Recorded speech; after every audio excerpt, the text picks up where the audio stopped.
నరేంద్ర మోడీ గారి ప్రభుత్వం యొక్క సహకారంతో కరీంనగర్ కార్పొరేషన్ స్మార్ట్ సిటీ అభివృద్ధి చెందిన విషయాన్ని గుర్తించి నిన్న కూడా కేంద్ర మంత్రివర్యులు వనరుల కట్టడం వచ్చిన తర్వాత ఇంకా అభివృద్ధి నిధులు ప్రకటించిన తర్వాత దాన్ని గుర్తించి నరేంద్ర మోడీ గారి నాయకత్వాన్ని భారతీయ జనతా పార్టీ సిద్ధాంతాన్ని నమ్మి ఈరోజు భారతీయ జనతా పార్టీలో గౌరవనీయ సునీల్రావు గారు, ఇద్దరు కార్పొరేటర్ గారు, ఇద్దరు చేరడం కూడా స్వప్న గారును శ్రీదేవి గారు వారిద్దరు కూడా ఇలా భారతీయ జనతా పార్టీలో చేరేందుకు వారికి భారతీయ జనతా పార్టీ తరఫున హృదయపూర్వక స్వాగతం పడుతూ తప్పకుండా వారి చేరిక భారతీయ జనతా పార్టీకి చాలా ఉపయోగపడుతుంది, కరీంనగర్ ప్రజలకు కూడా ఉపయోగపడుతుంది. ఏ లక్ష్యం అనుకుంటారో ఆ లక్ష్యాన్ని చేరుకోవడానికి వారి యొక్క చేరిక 100% ఉపయోగపడుతుందని తెలియజేస్తూ వారికి స్వాగతం పడుతూ భారతీయ జనతా పార్టీలో స్వాగతం పడుతూ వేదిక పెద్దలు జిల్లా అధ్యక్షులు కృష్ణారెడ్డి గారు, మాజీ డిప్యూటీ మేయర్ రమేష్ గారు, ఇతర నాయకులు, అదేవిధంగా మొట్టమొదటి సమావేశం ఎమ్మెల్సీ అభ్యర్థి ప్రకటించిన తర్వాత మొట్టమొదటి సమావేశం ఒక మంచి కార్యక్రమం. భారతీయ జనతా పార్టీకి కార్యకర్తలకు పార్టీకి జోష్ నింపేటువంటి ఒక మంచి కార్యక్రమం ద్వారా పాల్గొనేటువంటి ప్రచారం ప్రారంభించినటువంటి మన అంజిరెడ్డి గారు ఈ రోజు మొదటి కార్యక్రమం వారు రావడం చాలా సంతోషం. వారి సత్యమణి సంగారెడ్డి జిల్లా భారతీయ జనతా పార్టీ అధ్యక్షురాలు అక్క చూడటం బాగా డేంజర్ అక్క. మొత్తం సంగారెడ్డి జిల్లాలో భారతీయ జనతా పార్టీని శక్తివంతంగా తయారు చేయడానికి ఒక మహిళా ఉండి కూడా ఎక్కువ కష్టపడి పనిచేటువంటి అక్క గోదరక్క అంజలి గారు కూడా వారు స్వాగతం పడుతూ వేదికటువంటి పెద్దలందరికీ గౌరవ కార్పొరేటర్లకు విచ్చేసిన మీ అందరూ కూడా సునీల్రావు గారి అభిమానులు అందరూ కూడా హృదయపూర్వక స్వాగతం పలుతూ నిన్న మీటింగ్ తర్వాత కరీంనగర్ ప్రజలకు పూర్తి క్లారిటీ వచ్చేసింది.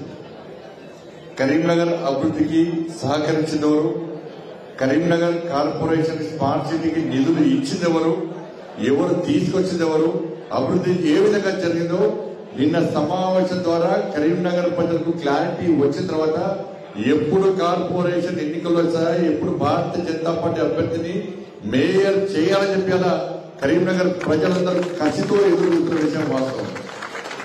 ఎందుకంటే చాలా ఇబ్బంది పడ్డామట. ఒక 10 సంవత్సరాలు అబ్బా అరే సునీల్రావు గారు చాలాసార్లు ఫోన్ చేశారు. అరే కార్యక్రమం పిద్దాం అనుకుంటే మామూలు ఒప్పుకోవట్లేదే, పైసలు ఇచ్చేది నరేంద్ర మోడీ ప్రభుత్వం, కొట్లాడేది మీరు, కానీ పిద్దామంటే మామూలు పెడుతున్నారు, నన్ను కూడా రావద్దు అంటున్నారు అని చెప్పి చాలా సందర్భాల్లో నేను సునీల్రావు గారు చాలా సందర్భాల్లో మాట్లాడుకున్నాం. పార్టీ పరంగా బీఆర్ఎస్ పార్టీ సునీల్రావు గారు, నేను భారతీయ జనతా పార్టీ.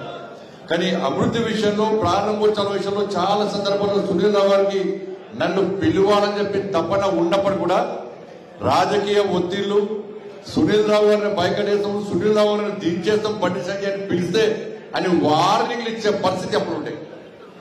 ఎంతదిగా ఆరోపి నేను పట్టుకొస్తే కొబ్బరికాయ ఒట్టికిరాను, పట్టుకొచ్చింది రండి కొబ్బరికాయ ఒట్టికిరాను. స్మార్ట్ సిటీకి ఇన్ని పైసలు ఉడికేసాం. 4 సంవత్సరాలు 3 సంవత్సరాలు స్మార్ట్ సిటీ పైసలు రాలే. నరేంద్ర మోడీ గారి ప్రభుత్వం పైసలు ఇస్తే స్మార్ట్ సిటీ పైసలను డైవర్ట్ చేసింది బీఆర్ఎస్ పార్టీ ప్రభుత్వం. ఒక్క పైసలే. నేను హైదరాబాద్ లో మీటింగ్ లో గొడవ చేసిన తర్వాత సీరియస్ గా వార్నింగ్ ఇచ్చిన తర్వాత కరీంనగర్ కు వరంగల్ కు నిధులు అప్పుడు బీఆర్ఎస్ పార్టీ ప్రభుత్వం విడుదల చేసింది. నేను అప్పుడు బెదిరించిన అధికారిని వారం రోజుల కరీంనగర్ కు వరంగల్ కు నరేంద్ర మోడీ గారి ప్రభుత్వం ఇచ్చిన నిధులు ఇవ్వకుంటే బిడ్డ వారం తర్వాత మిత్తితో సహా వసూలు చేస్తా నేను వార్నింగ్ ఇచ్చిన తర్వాత అప్పుడు కేసీఆర్ విడుదల చేసిన నిధులు. అప్పటిదాకా కరీంనగర్ పైసలు రాలే. ఆ 3 లెటర్లు బయటపెట్టినా. కేంద్ర మంత్రి 3 సార్లు లెటర్ రాసిండు రాష్ట్ర ప్రభుత్వానికి. అరే మేము ఇచ్చే పైసలు ఇయ్యా కరీంనగర్ కంటే కూడా కేసీఆర్ ప్రభుత్వం ఇయ్యలే. ఆ 3 లెటర్ కూడా బహిర్గతం చేశాక అప్పుడు అన్ని కూర్చుంటాము. కానీ ఏ ఒక్క రోజు కరీంనగర్ స్మార్ట్ సిటీ అభివృద్ధి విషయంలో నన్ను పాల్గొనే అవకాశం లేకుండా వేసిన 10 సంవత్సరాలు.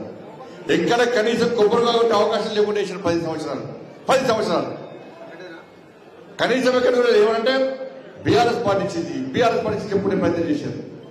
కానీ వాస్తవాలు ఏదో నా సునీల్రావు గారు చెప్పిన తర్వాత కేంద్ర మంత్రి గారికి వచ్చిన తర్వాత ఇలా పూర్తి క్లారిటీ కరీంనగర్ ప్రజలకు వచ్చిన తర్వాత భారతీయ జనతా పార్టీ ప్రభుత్వం వల్లనే ఈ అభివృద్ధి కరీంనగర్ పార్లమెంట్ అభివృద్ధి జరిగిందన్న విషయాన్ని ఇలా ప్రజలు గుర్తించారు. కాబట్టి ఇలా ప్రజలు ఎక్కడ విషయాలు నిన్న కూడా బీజేపీ అంటున్నారు.